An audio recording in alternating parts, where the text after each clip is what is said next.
World War II is more than a war fought on battlefields. It changed the lives of millions of people around the world.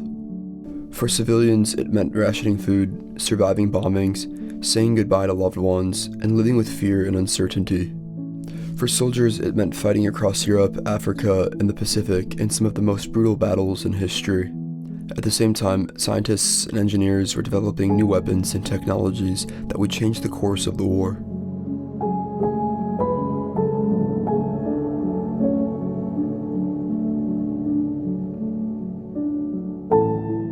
Battles that are rarely remembered also played an important role, while places like Hawaii experienced major changes at home. And as the war continued, Adolf Hitler's decisions and growing list of enemies would eventually lead Nazi Germany to defeat.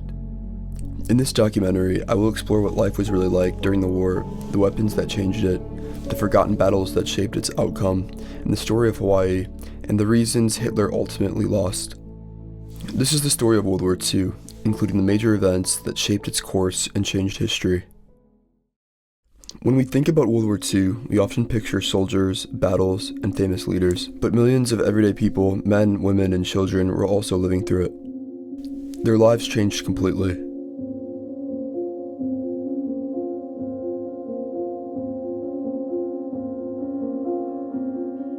I will take a closer look at what daily life was really like for civilians during the war. From rationing food to hiding from bombings, people had to adapt to a new kind of normal. It was a time filled with fear, hardship, and uncertainty, but also strength, unity, and hope.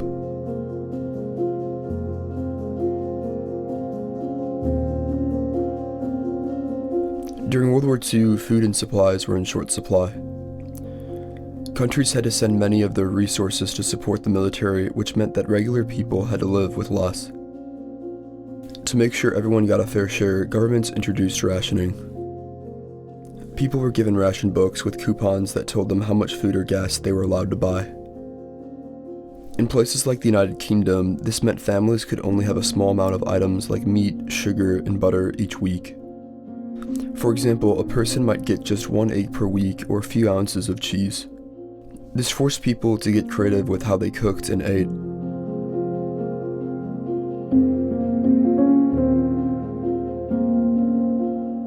Many families grew their own vegetables in victory gardens to help stretch their food supply.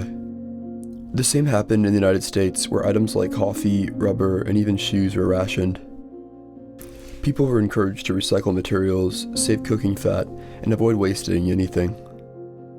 Everyone was doing their part to help the war effort, even from home.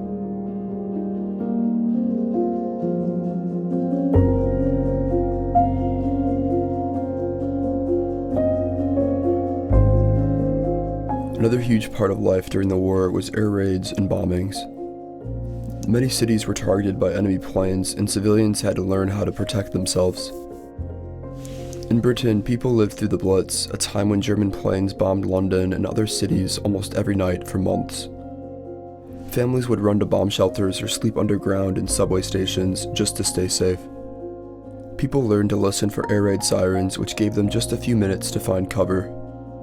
Cities had to follow blockout rules, which meant covering windows and turning off lights so enemy planes couldn't see where to drop bombs.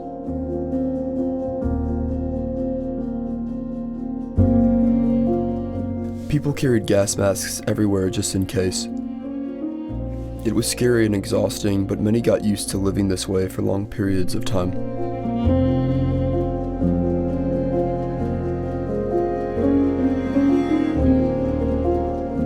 While people were dealing with food shortages and bombings, they were also being influenced by propaganda. Messages from the government meant to boost morale and encourage support for the war. Posters told people to do your part by saving food, working hard, and buying war bonds.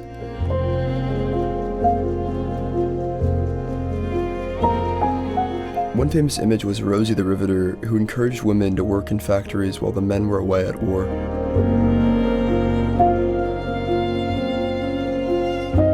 In Nazi Germany, propaganda was used to spread lies and control the population, making people believe what the government wanted them to.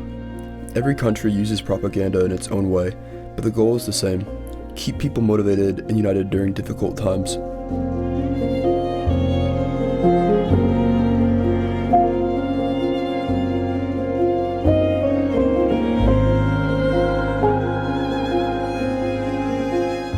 Living during World War II meant living with constant fear and anxiety.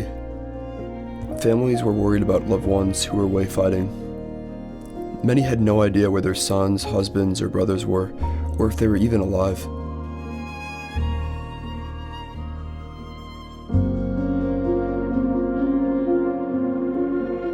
In some places, people lived under occupation, meaning their country had been taken over by enemy forces. In these areas, life was even harder. People had to follow strict rules, and speaking out could be dangerous.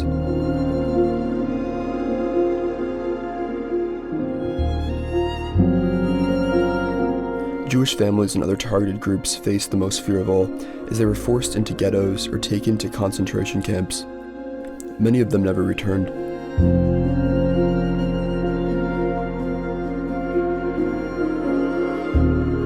Even children felt this fear. They were separated from their families during evacuations and sent to live in the countryside to avoid bombings. Their lives were filled with confusion and worry.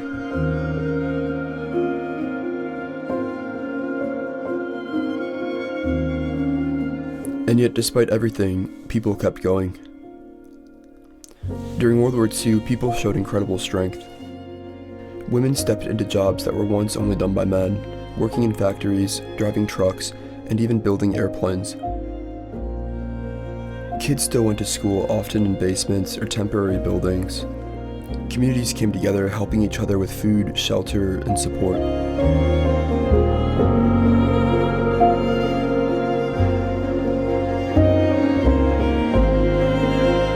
People found small ways to stay hopeful. They listened to music, wrote letters, planted gardens, and held on to the idea that the war would eventually end. They did everything they could to hold their families and communities together.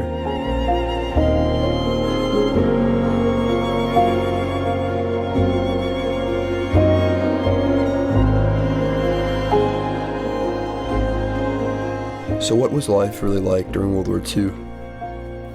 It was hard, frightening, and full of sacrifice, but it was also a time of courage, cooperation, and strength.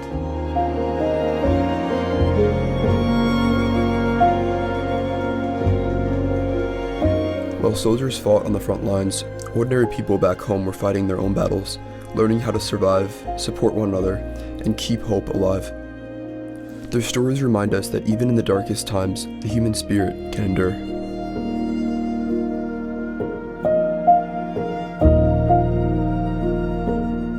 Overall, the sacrifices people made at home were directly connected to the fighting overseas. Factories were producing weapons, tanks, airplanes, ships, and other supplies needed by the military.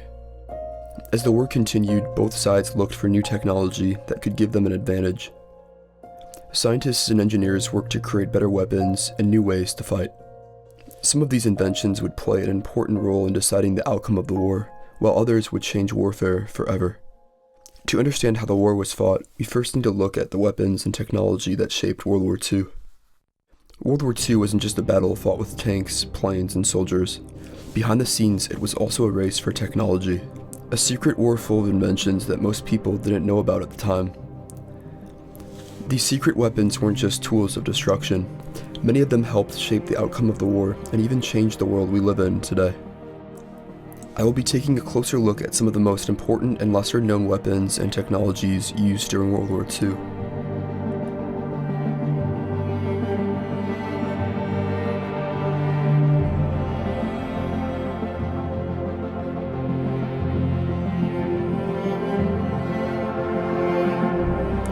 One of the most famous secret weapons was the Enigma machine. This was a special device used by the German military to send coded messages. The code changed every day and was so complex that the Germans thought it was impossible to crack. But a group of code breakers in Britain, working at a place called Bletchley Park, found a way. With help from Polish intelligence and mathematicians, and led by people like Alan Turing, they built early computers to help figure out the codes. Once the Allies could read German messages, they gained a huge advantage. This secret work stayed hidden for years, but now we know it helped end the war sooner.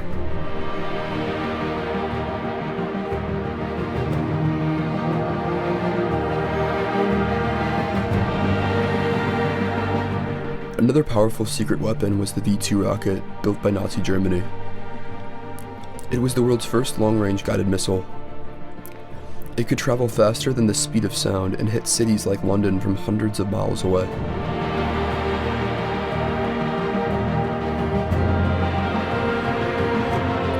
People had no warning before they struck, because they were so fast, which made them terrifying. The man behind the rocket, Werner von Braun, later worked for the United States and helped build rockets for NASA, so the same science used in the war also helped send humans to space. While Germany focused on rockets, the Allies were working on radar.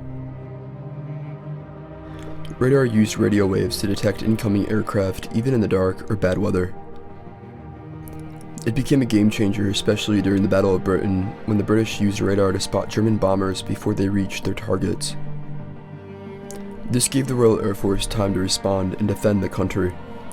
Without radar, Britain might not have survived those air attacks.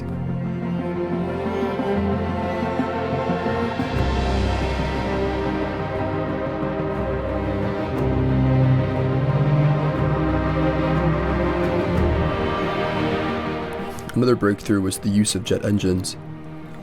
Most planes in World War II used propellers, but near the end of the war, Germany introduced the Messerschmitt Me 262, the first jet-powered fighter plane. It was much faster than anything the Allies had. If it had been used earlier in the war, it could have changed things, but by the time it was ready, it was too late to make a big difference.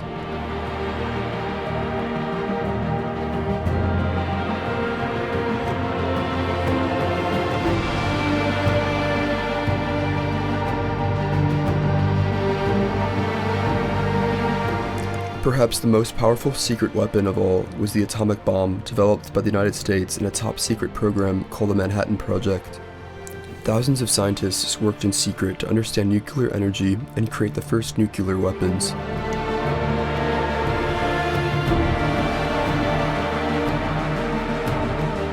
In August 1945, atomic bombs were dropped on the Japanese cities of Hiroshima and Nagasaki. It was the first and only time nuclear weapons had been used in war. The science behind them also began the nuclear age, changing the world forever.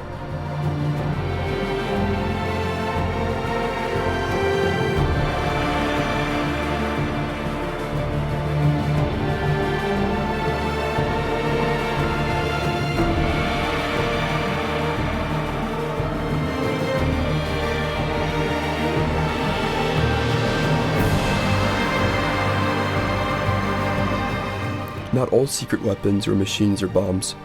Some were ideas meant to confuse or mislead the enemy. For example, the Allies created fake armies, used rubber tanks, and sent out false radio messages to trick the Germans into thinking they would land somewhere else on D-Day. This operation, called Operation Fortitude, was incredibly successful. It helped keep the real invasion a secret and saved many lives.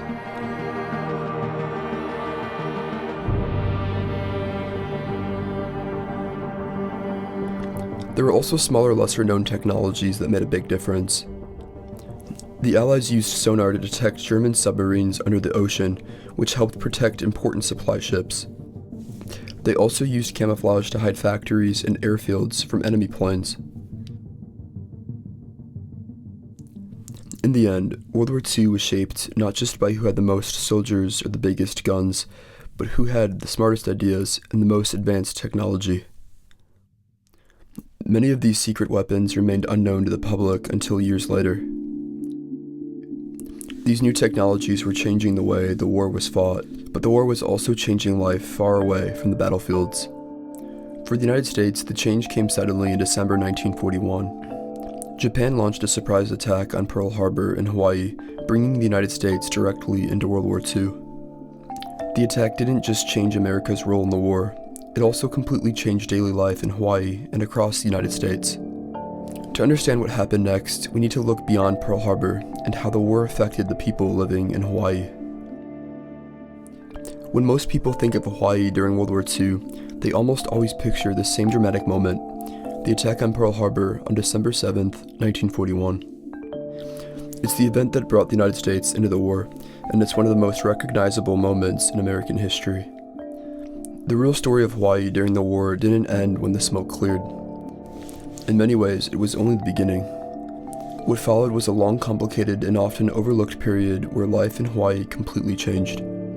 The islands became one of the most tightly controlled places in the entire United States. Whole communities lived under suspicion, especially Japanese Hawaiians who were suddenly treated as potential enemies on their own homeland.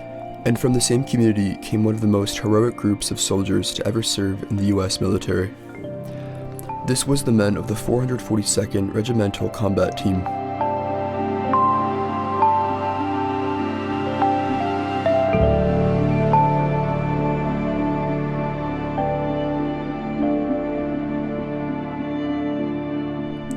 After the attack, the United States military immediately declared martial law in Hawaii. Overnight, the islands went from United States territory with a functioning civilian government to a place run entirely by the military. The governor stepped aside and a military commander became the ultimate authority over everything that happened. Ordinary laws no longer applied. Instead, people had to follow military orders for daily life.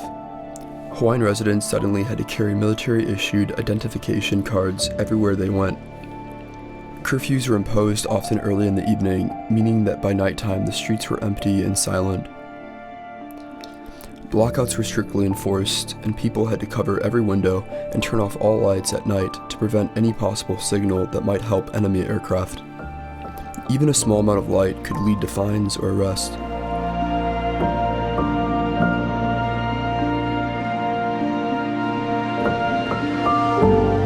Communication was just as restricted. Newspapers were censored before being printed, meaning the military could remove any story they didn't like. Also, letters sent through the mail were read by military officials with certain lines blacked out if they felt the information was inappropriate or unsafe. Radios were monitored, and sometimes stations were forced to broadcast only military-approved messages. For the first time in Hawaiian history, civilians could not fully trust that what they said or wrote would stay private. Life became a constant reminder that the islands were living under wartime conditions.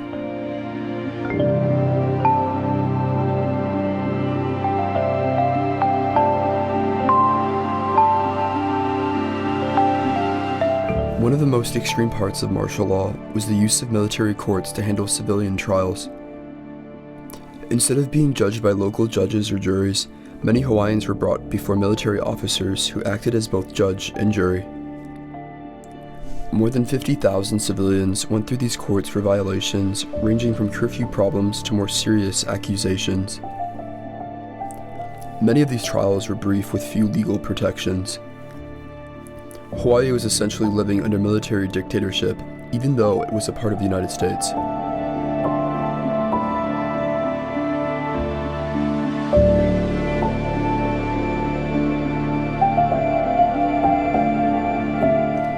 Life was especially complicated for Japanese Hawaiians.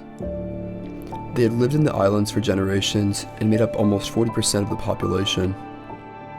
They were farmers, fishermen, teachers, plantation workers, and business owners. Many of their families had lived in Hawaii longer than the United States had controlled it. However, after the Pearl Harbor attack, their loyalty was questioned, not because of anything they had done, but because of their ancestry.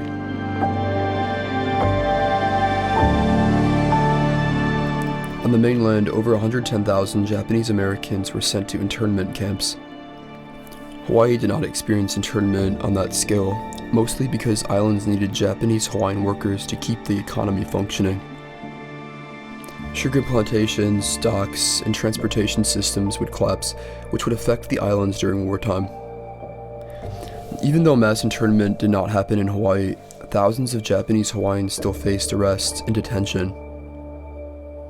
Community leaders, Buddhist priests, language teachers, and business owners were especially targeted because authorities believed they might secretly support Japan.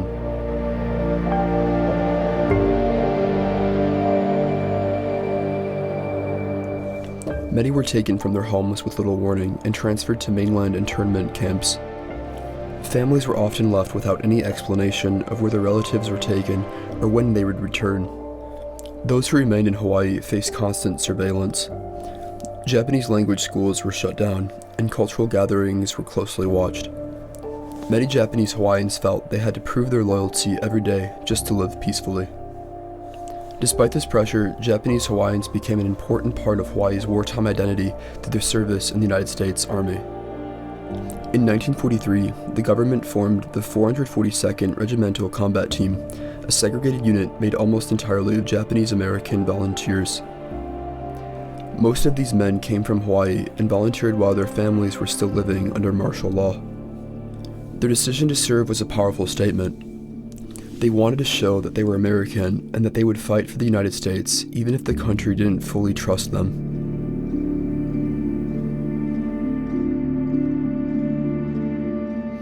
The 442nd trained on the mainland and soon became one of the most respected fighting units in the Army.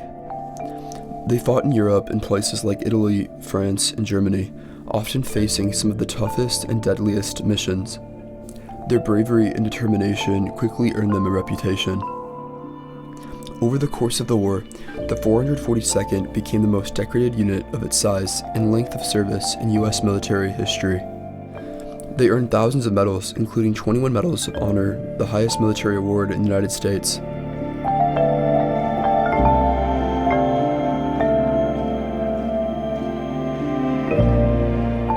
When the war ended in 1945, Hawaii slowly regained normal life. Martial law finally ended in 1944, before the war was officially over, but the transition back to civilian government took time. The experiences of wartime changed the islands permanently. Japanese Hawaiian veterans returned home with new pride and confidence. Many became leaders in business, education, and politics. Their service helped strengthen the argument that Hawaii deserved equal treatment and full recognition within the United States.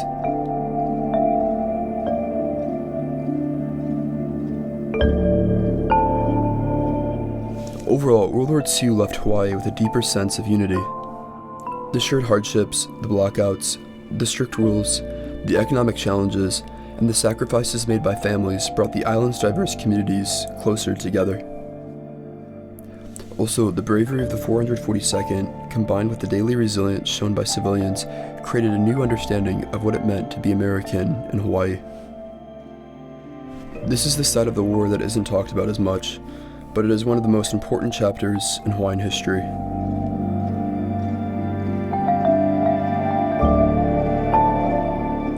Hawaii's experience showed that World War II was changing life far beyond the traditional battlefields.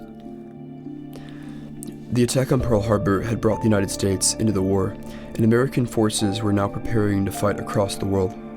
However, the United States was not fighting alone. By this point, the war had spread across Europe, North Africa, and the Pacific. Germany and Japan controlled large areas of territory, while the Allies were working to stop their advance. Over the next several years, a series of major battles would begin to change the direction of the war.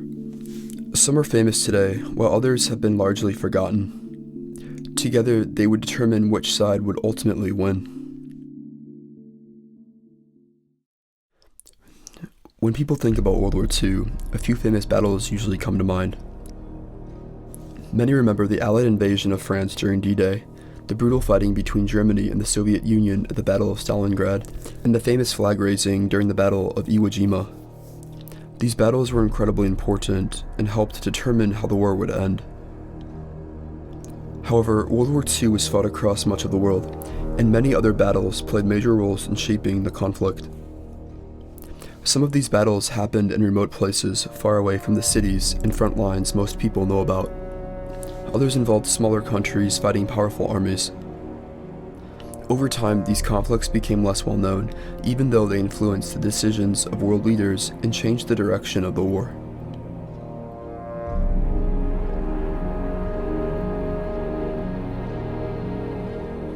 One of the most important but often forgotten battles happened in 1939 along the remote river in Eastern Asia. This battle is known as the Battle of Khalkhin Gol. At the time, the border between Mongolia and the Japanese-controlled territory of Manchuria was poorly defined, and small clashes between patrols happened frequently. Both Japan and the Soviet Union wanted control of the region, and tensions slowly increased throughout the late 1930s. What began as a small border dispute eventually grew into a much larger conflict involving thousands of soldiers, tanks, artillery, and aircraft.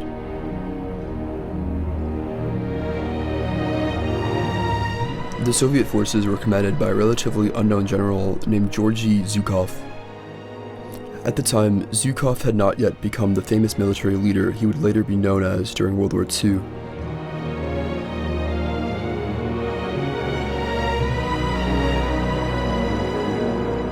Soviet tanks, infantry, artillery, and aircrafts all worked together in carefully planned attacks. In August of 1939, Zhukov launched a massive counterattack designed to surround the Japanese army. Soviet armored units moved quickly around both sides of the Japanese forces, while infantry and artillery attacked from the front. The maneuver trapped thousands of Japanese soldiers in a large pocket.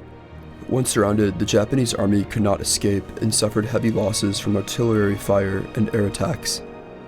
Within a short time, the Japanese forces were effectively destroyed.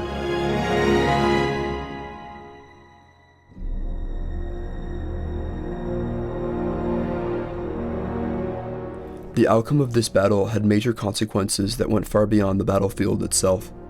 Before the battle, many Japanese military leaders believed their country should expand north into Siberia and eventually confront the Soviet Union. However, after the devastating defeat at Khalkhin Gol, Japanese leaders began to rethink that strategy. Instead of expanding north, Japan increasingly looked south towards Southeast Asia and the Pacific Ocean.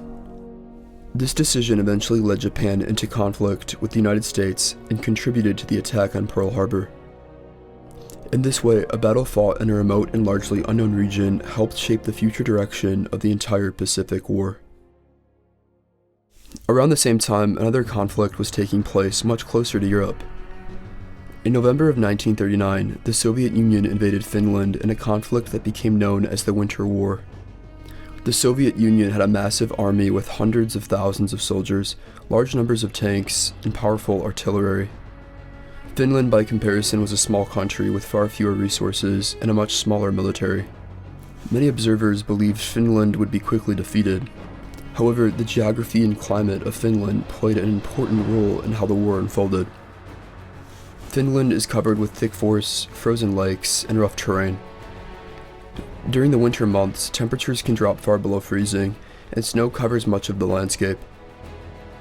Finnish soldiers were well adapted to these conditions and used them to their advantage. Many troops moved quickly across the snow using skis, allowing them to travel through forests where Soviet vehicles could not easily operate. Instead of fighting large battles in open fields, Finnish soldiers attacked Soviet columns that were moving along narrow forest roads. When Soviet units became separated or trapped in difficult terrain, Finnish forces would surround them and cut off their supplies.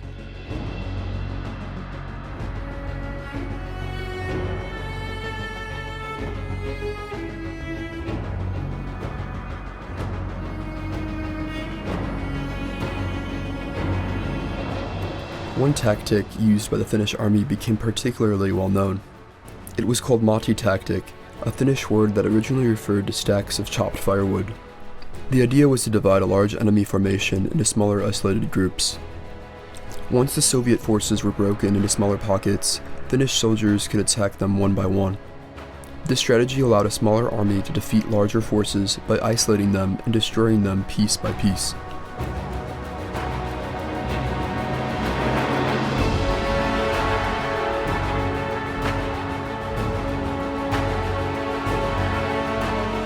One of the most famous individuals from the war was the Finnish sniper Simo Heiha. He fought in the forests of Finland wearing white camouflage that blended into the snow-covered landscape. He often used a rifle with simple iron sights instead of a scope to avoid reflections from sunlight that might reveal his position.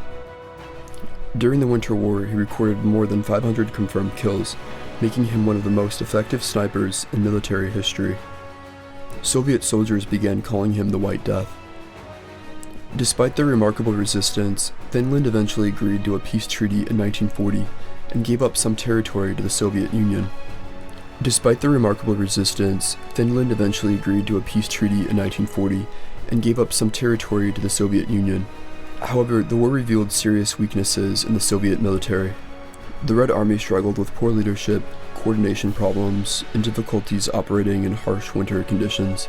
These problems did not go unnoticed by other countries. The leader of Nazi Germany, Adolf Hitler, closely watched the conflict.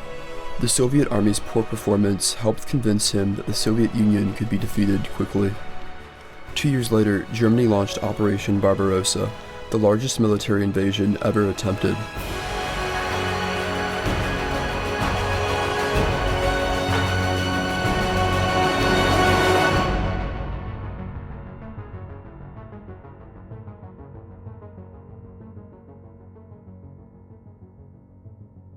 While battles like Khalkhin Gol and the Winter War were taking place in Asia and Northern Europe, another brutal theater of the war was unfolding across the Pacific Ocean. The Pacific War involved thousands of islands spread across enormous distances. Many of these islands were small and remote, but they became important stepping stones for military forces trying to advance across the ocean. Some of the most famous battles of the Pacific War occurred later in the conflict, but earlier battles on lesser-known islands revealed how deadly these invasions would become.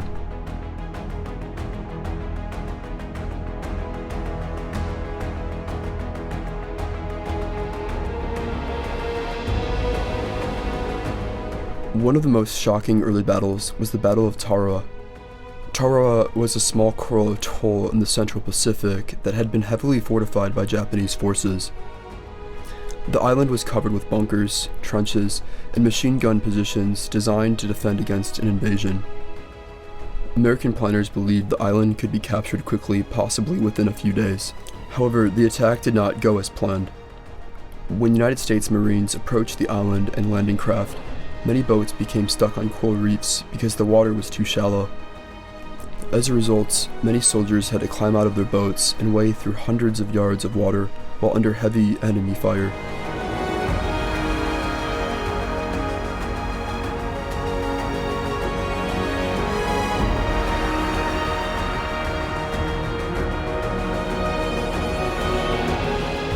The fighting on Tarawa lasted only 3 days, but it was extremely intense. Marines fought their way across the beaches and into fortified Japanese positions while facing machine guns, artillery, and hidden bunkers. By the end of the battle, thousands of soldiers had been killed or wounded. The shocking photographs and film footage taken during the battle showed the American public how brutal the Pacific War could be. It became clear that capturing heavily defended islands would require enormous sacrifices.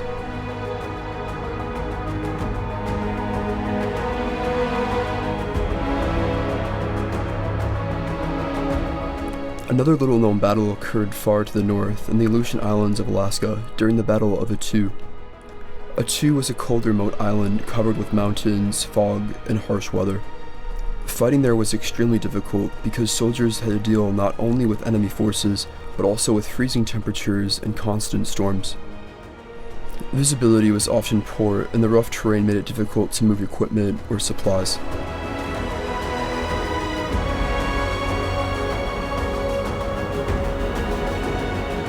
Toward the end of the battle, Japanese forces launched a large and desperate attack known as a banzai charge. Hundreds of soldiers rushed American positions in a final attempt to break through enemy lines. The charge resulted in chaotic close combat and heavy casualties on both sides. Although American forces eventually secured the island, the battle demonstrated how determined Japanese defenders could be and how dangerous the island fighting in the Pacific would become.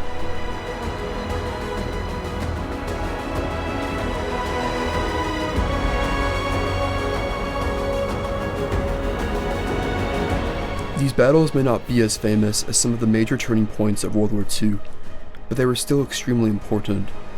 The Battle of Khalkhin Gol influenced Japan's strategic decisions and helped shape the direction of the Pacific War. The Winter War revealed weaknesses in the Soviet military that influenced Hitler's decision to invade the Soviet Union. Early island battles like Tarawa and Attu showed how difficult and costly amphibious warfare in the Pacific would be.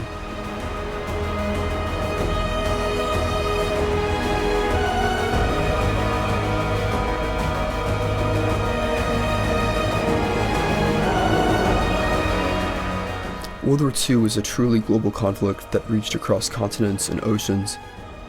Many battles that helped shape the war happened in places that are rarely discussed today. Yet understanding these forgotten conflicts help us see the larger picture of how the war unfolded and why certain decisions were made. History is often remembered through its most famous events, but sometimes the lesser-known battles played an equally important role in shaping the world that followed.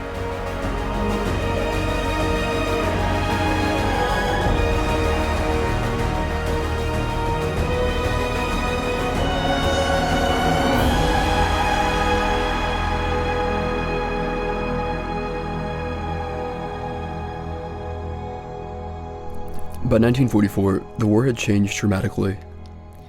Germany was being pushed back in the east while the Allies were gaining ground in Italy and North Africa. However, Germany still controlled much of Western Europe. The Allies knew that defeating Germany would require a massive invasion of the continent. For months, soldiers, ships, aircraft, and supplies were gathered in Britain as the Allies prepared for an operation unlike anything they had attempted before.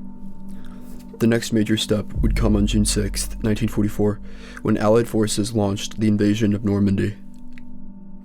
June 6, 1944 is one of the most famous days in history, known as D-Day, when Allied forces launched the largest amphibious invasion of World War II at Normandy, France.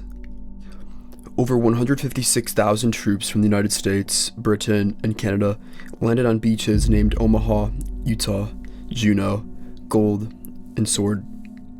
There they faced heavily fortified German defenses. The operation was risky, and the stakes could not have been higher. Many stories of bravery and survival from this day remain untold, but they reveal the extraordinary courage of ordinary soldiers.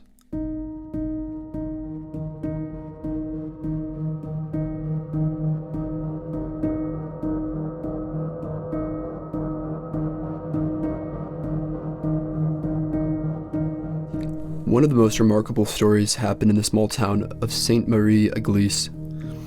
United States paratrooper John Steele accidentally landed on the church steeple when his parachute caught on the tower. For nearly 2 hours, he hung above the battlefield pretending to be dead, while German soldiers searched below. Despite the danger, Steele survived and eventually rejoined his unit, a story that has become a symbol of bravery and quick thinking during the chaos of war. Other paratroopers were scattered miles from their drop zones due to heavy anti-aircraft fire and poor visibility. Many had to navigate alone behind enemy lines, improvising missions with little guidance, demonstrating courage and adaptability under life-threatening conditions.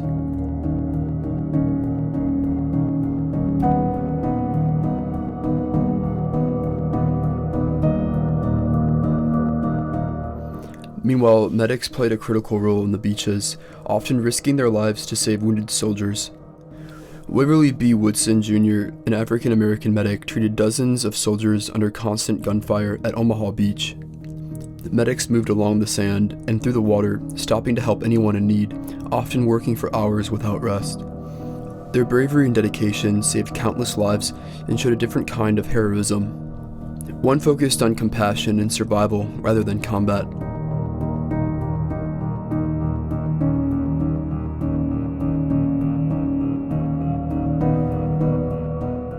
At Point du Hoc, U.S. Army Rangers faced another incredible challenge. Tasked with taking out German artillery positioned on 100-feet cliffs, the Rangers had to climb sheer walls with ropes and ladders while under enemy fire. When they reached the top, they discovered that the guns had been moved, forcing them to continue searching and fighting under constant threat. Their success in capturing and neutralizing the strategic point demonstrated how small groups of soldiers could make a huge impact on the overall invasion.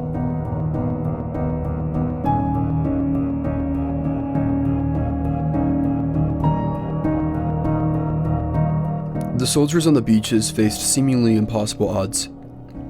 Many survived by pretending to be dead, lying still among fallen comrades while machine gun fire raged around them.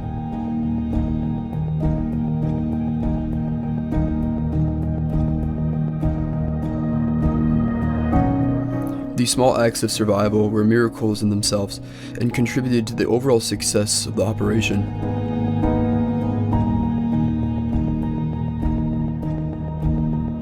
Even the timing of the invasion was critical. A sudden break in stormy weather convinced General Dwight D. Eisenhower to proceed with the operation. Had the weather been different or had he postponed the landing, the invasion could have failed entirely. Nature, planning, and human bravery all combined to make D-Day a turning point in World War II.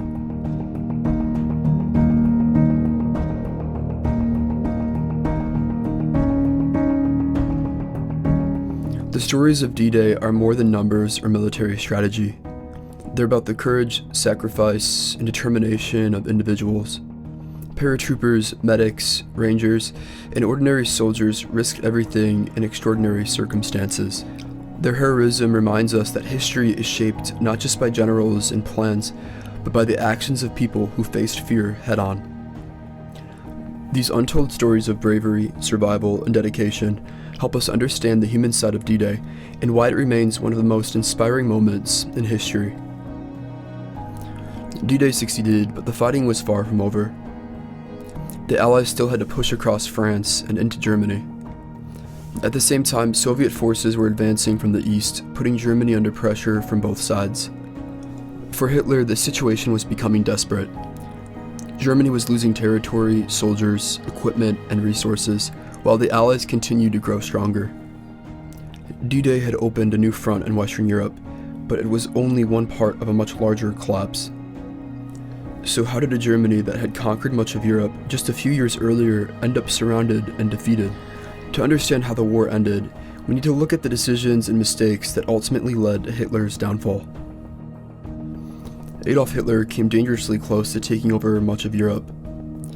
At the start of World War II, Nazi Germany seemed unstoppable. They took Poland in just weeks, crushed France in 6 weeks, and pushed deep into many countries. However, by 1945, Hitler was dead, Berlin was in ruins, and Germany had surrendered.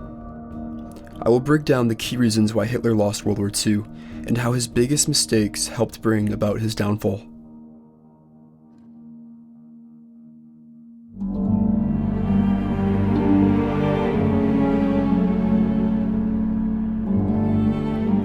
One of Hitler's biggest mistakes was trying to fight too many enemies at the same time.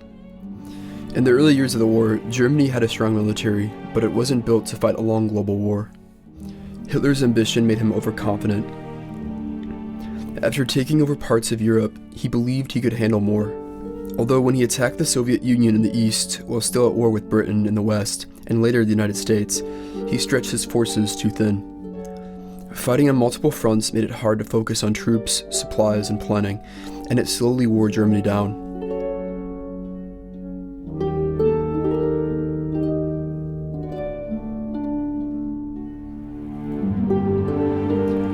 In 1941, Hitler launched a massive attack on the Soviet Union called Operation Barbarossa. It was the largest line invasion in history.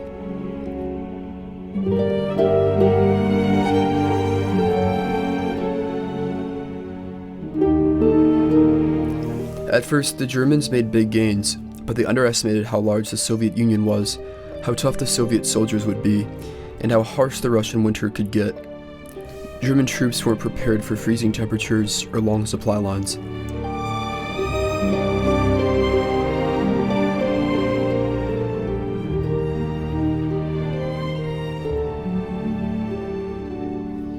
The turning point came at the Battle of Stalingrad, where Hitler refused to let his army retreat. They were surrounded, starved, and eventually defeated.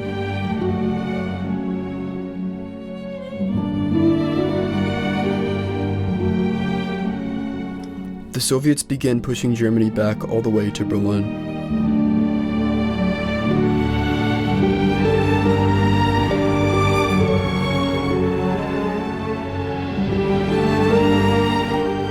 After quickly taking over France, Hitler hoped to force Britain to surrender. He launched an air attack known as the Battle of Britain in 1940. His goal was to destroy the Royal Air Force and prepare for a full invasion, but the British pilots fought back hard, and Germany never gained control of the skies.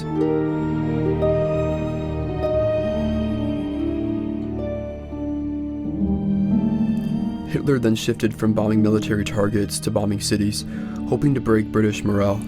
However, it didn't work. Britain held strong, and Hitler gave up on invading. This gave the Allies a base to later launch the D-Day invasion and push into Europe.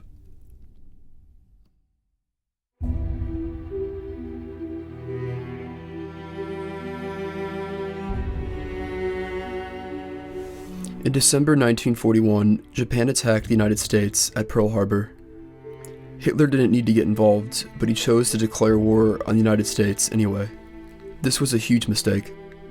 The United States had enormous factories, a massive population, and the ability to produce more tanks, planes, and weapons than any other country.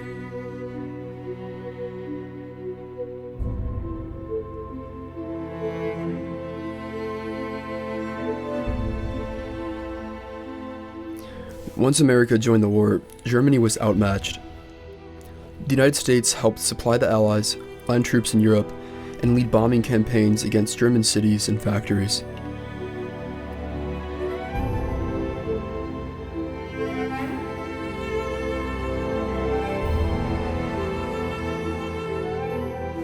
As the war went on, Hitler became more controlling. He didn't trust his military leaders and made many decisions himself, often bad ones. For example, during the Battle of Stalingrad, his generals wanted to retreat, but he refused. That decision led to the loss of an entire German army.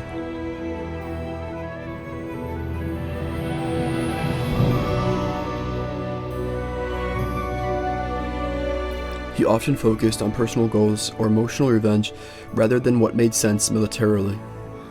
His interference made it harder for Germany's army to adapt or respond quickly on the battlefield.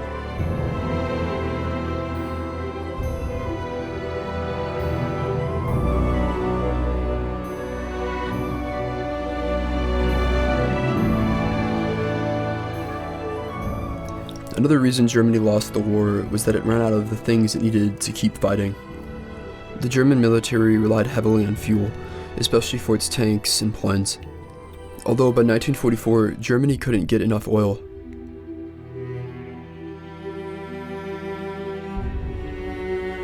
Allied bombing raids destroyed German factories, railroads, and supply lines. Without fuel, Germany's tanks couldn't move, and its air force was grounded. More so, the country's economy couldn't keep up with the demands of the war, especially while being attacked from all sides.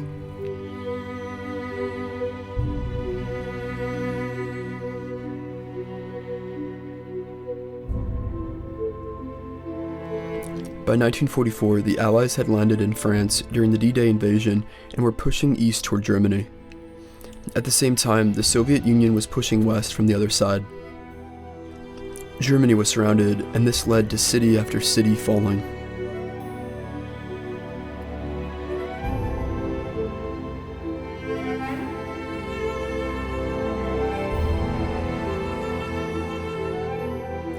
In 1945, the Allies bombed Berlin, Soviet troops moved in, and Hitler went into hiding in an underground bunker.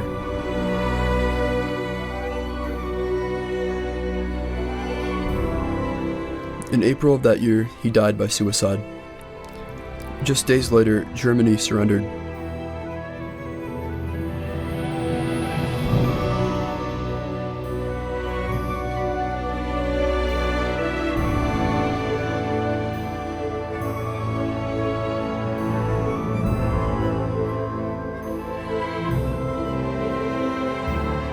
Hitler lost World War II because he made a series of major mistakes. He tried to take on too much, invaded countries without thinking long-term, ignored his generals, and underestimated the strength of the Allied powers. These choices led to huge defeats, loss of resources, and eventually total collapse. His ambition and ego didn't just cause the war, they helped end it in complete failure.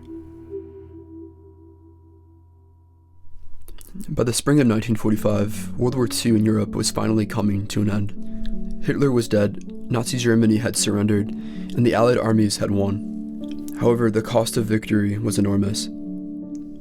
Millions of soldiers had been killed. Millions of civilians had lost their lives, their homes, and their families. Entire cities had been destroyed, and the world had been changed forever.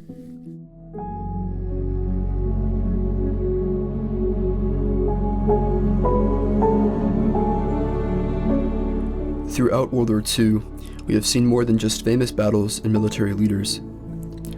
We have seen ordinary people living through rationing and bombing, soldiers fighting thousands of miles from home, scientists developing new technologies, and communities like those in Hawaii facing fear and uncertainty.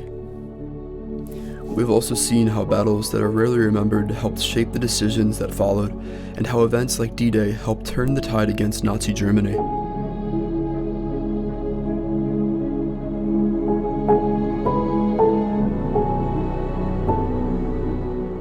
In the end, World War II was shaped by millions of individual choices, sacrifices, victories, and losses.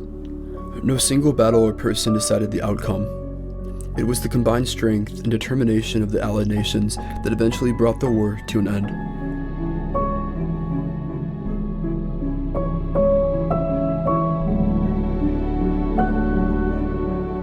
Ultimately, the end of the war did not erase what had happened.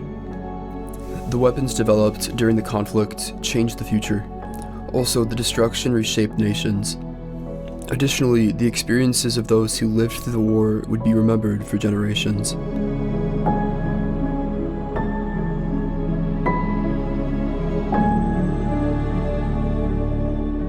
World War II remains one of the darkest and most important chapters in human history. It reminds us of the terrible cost of war, but also of the courage and resilience of the people who lived through it.